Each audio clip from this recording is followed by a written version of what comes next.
بسم اللہ الرحمن الرحیم نحمدہ ونصلی علی رسولہ الکریم اما بعد عن ابی ذر رضی اللہ تعالی عنہ قال للنبی صلی اللہ علیہ وسلم لا تحقرن من المعروف شیئا ولو ان تلقى اخاک بوجہ طلق۔ حضرت ابو ذر غفاری رضی اللہ تعالیٰ عنہ سے یہ روایت مروی ہے۔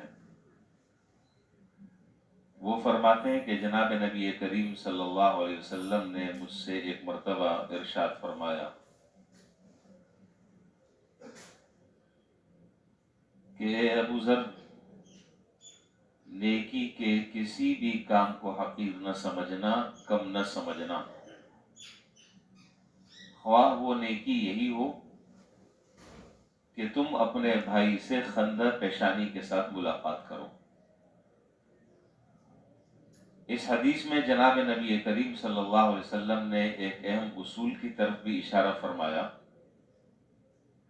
اور ساتھ ساتھ ایک بہت بڑا ہمیں اور آپ کو سبق بھی دیا، جس کا حاصل یہ ہے کہ ذہن میں یہ بات رکھنی چاہیے کہ نیکی ہمیشہ نیکی ہی ہوا کرتی ہے، اس میں چھوٹی بڑی کی کوئی تخصیص نہیں ہے۔ اسی طرح گناہ گناہ ہوتا ہے،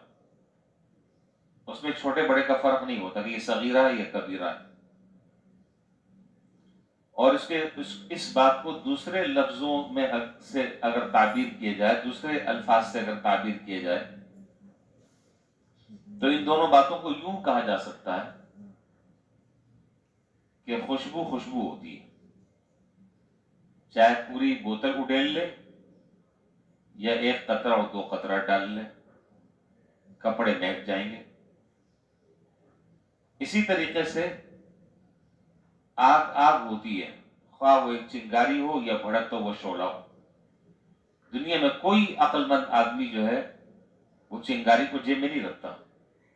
یہ سمجھ کر کہ یہ تو چلو معمولی سی ہے۔ شعلہ جو ہے وہ بڑا خطرناک ہوتا ہے، بس اوقات ایک چنگاری بھی اللہ تعالیٰ بچائے، ایک چنگاری بھی بس اوقات پورے گھر کو جلا کر خاک کر دیتی ہے۔ تو سب سے پہلی بات یہ ذکر فرمائی کہ یہ بات ہر آدمی کو ذہن میں رکھنی چاہیے کہ نیکی نیکی ہے، چھوٹی ہو یا بڑی ہو۔ دیکھیے اصل میں انسان اعمال تو بہت سارے کرتا ہے، بہت سارے اعمال کرتا ہے، لیکن آپ یہ بات اچھی طرح جانتے ہیں کہ اصل عمل کہلانے کے لائق وہی ہے جو حق تعالی جل شانہ کو پسند آ جائے، وہ عمل ہے، وہ نیکی نیکی ہے۔ اب معاملہ یہ ہے کہ شیطان تو چونکہ ساتھ لگا ہوا ہے، انسان کے نیکیاں اور انسان کے اچھے اعمال برباد کرنے پر ہر وقت تلا رہتا ہے۔ تو جب انسان کوئی نیکی کا کام کرنا چاہتا ہے جو بظاہر دیکھنے میں معمولی سی ہے، تو شیطان یہ نہیں کہتا کہ یہ نیکی چھوٹی ہے، یہ کیوں کر رہے ہو، اس کو وہ دوسرے طریقے سے سمجھانے کی کوشش کرتا ہے اور آدمی کو اس نیکی سے روکنے کی بھرپور کوشش کرتا ہے۔ کیا سمجھاتا ہے؟ وہ یہ سمجھاتا ہے کہ تو نے تو اتنے گناہ کیے ہیں، بڑے بڑے گناہ کیے ہیں، اور اتنے بڑے بڑے نیکیوں کے مواقع تو نے ہاتھ سے جانے دیے، یہ ایک چھوٹی سی نیکی کر کے تو کون سا تیر مار لے گا۔ اب آدمی جب یہ باتیں اس کے ذہن میں آتی ہیں تو آدمی بھی ڈھیلا پڑ جاتا ہے۔ جب ڈھیلا پڑا تو وہ نیکی جو ہے وہ ہاتھ سے نکل گئی۔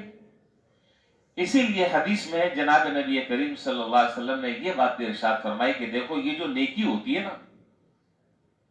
یہ اللہ تعالیٰ کی طرف سے ایک مہمان ہوتا ہے۔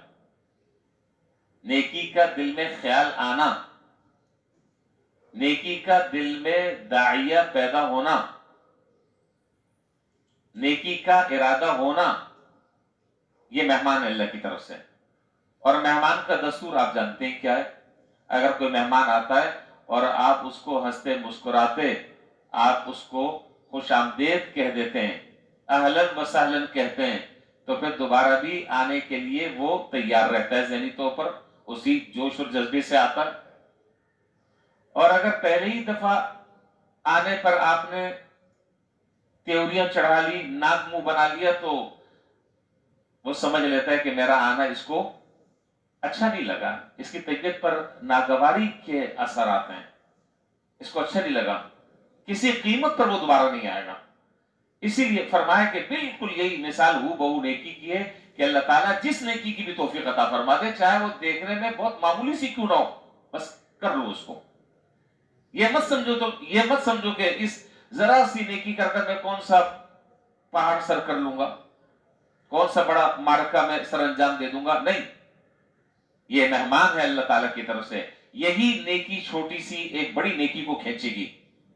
پھر وہی بڑی نیکی اس سے بڑی نیکی کو کھینچے گی، تو نتیجہ یہ نکلے گا کہ اللہ تعالیٰ توفیق دیں گے، آدمی آہستہ آہستہ آہستہ آہستہ چھوٹی سے بڑی، بڑی سے اور بڑی، اس سے پھر اور بڑی، اس طرح نیکیوں کی طرف چلتا چلا جائے گا۔ لیکن اگر نیکی کو معمولی سمجھ کر اگر ٹالتا رہا تو پھر کبھی بھی کسی نیک کام کرنے کی توفیق انسان کو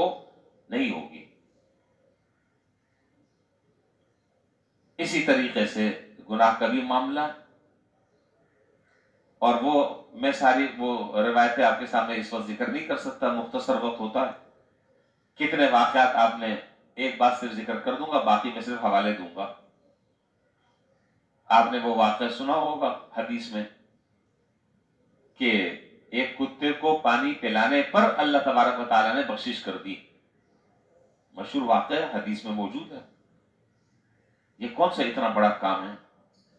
راستے سے تکلیف دہ چیز ہٹانے پر اللہ تعالیٰ نے بخش دیا۔ چنانچہ ایک شخص کے بارے میں روایات میں ہے کہ آتا ہے کہ جو عام آنے جانے کا جو گزرگاہ اور جو راستہ تھا، وہاں پر ایک درخت تھا، اس کی شاخیں جو ہیں، ضرورت بھی نہیں تھی اس درخت کی، اس کی شاخیں جھکی ہوئی تھی، جو بھی آدمی وہاں سے گزرتا تھا اس کو تکلیف ہوتی تھی، پریشانی ہوتی تھی۔ اس آدمی نے اس کو جڑ سے کاٹ کر خواب میں کسی دیکھنے والے نے دیکھا اور پوچھا کہ کیا اللہ تعالیٰ نے تمہارے ساتھ معاملہ کیا؟ تو اس نے کہا کہ میرے پاس تو کوئی اور عمل ایسا نہیں تھا، یہی ایک عمل تھا کہ جس کو اللہ نے قبول فرما کر میری مغفرت کا فیصلہ فرما دیا۔ اب آپ یہ دیکھیں کہ یہ معمولی سا کام ہے جس کو ہمارے ہاں کوئی اتنی، بھئی راستے میں اگر کوئی چھلکا پڑا ہوا ہے، راستے میں اگر کوئی گندگی کا شاپر پڑا ہوا ہے، آپ ہاتھ سے بھی نہ اٹھائیں، کم سے کم پاؤں سے چلتے ہوئے اگر اس کو دائیں بائیں ایک طرف کر دیں، اس نیت سے کر دیں کہ یہاں سے گزرنے والے جو اور لوگ ہیں ان کو تکلیف نہ ہو، بہت بڑا عمل ہے یہ معمولی نہیں ہے، بہت بڑا عمل ہے۔ حضرت سفیان ثوری رحمۃ اللہ علیہ، جو بیک وقت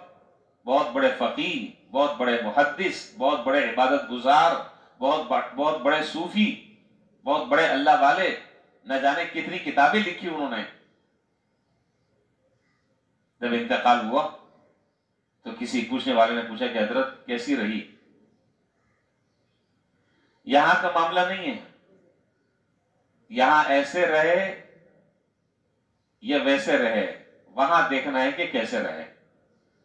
مسئلہ یہاں کا نہیں ہے، مسئلہ وہاں کا ہے۔ یہ تو اللہ تعالیٰ نے دن دیے میں زندگی ہے، مختصر سی گزر جائے گی، اصل معاملہ وہاں کا ہے۔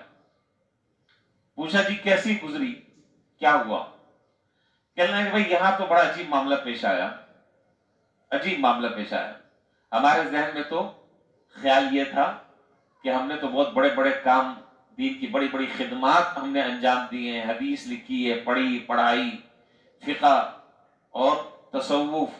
اور ان کے بارے میں حالات میں لکھا ہے کہ رات رات کھڑے رہتے تھے اللہ تعالیٰ کی عبادت میں، رات رات کھڑے رہتے تھے اللہ تعالیٰ کی عبادت میں،